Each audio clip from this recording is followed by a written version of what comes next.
I'm really in love with this Gilmour adjustable sprinkler. It spreads and then it'll actually slow down so it doesn't hit my car, doesn't hit anything. I don't know if you can tell, but you know, it goes wide open.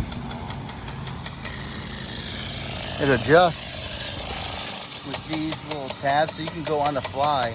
You don't have to, you just pop it up. That slows it down. Then once it goes back to wide open, it's pretty sweet.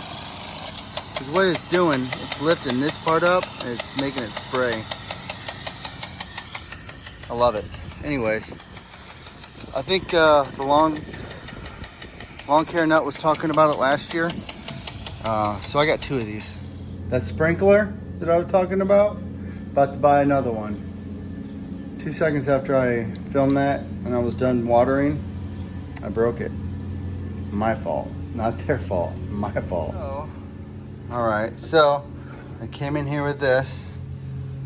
And of course, the piece that I was talking about, which is this piece that goes on here, I dropped it literally on that. I was here and I was like, well, let me see something. And I did that.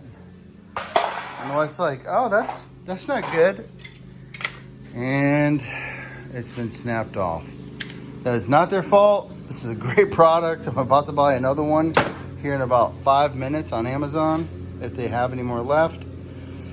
But great product. Pushed it to the limit. Durability test did not last. But that's Push It to the Limit Labs. I did what I did. I mean, it worked. I mean, it doesn't break any other parts. It's just this top piece. Anyways. It's trash. It's done. I'm buying another one because I love it.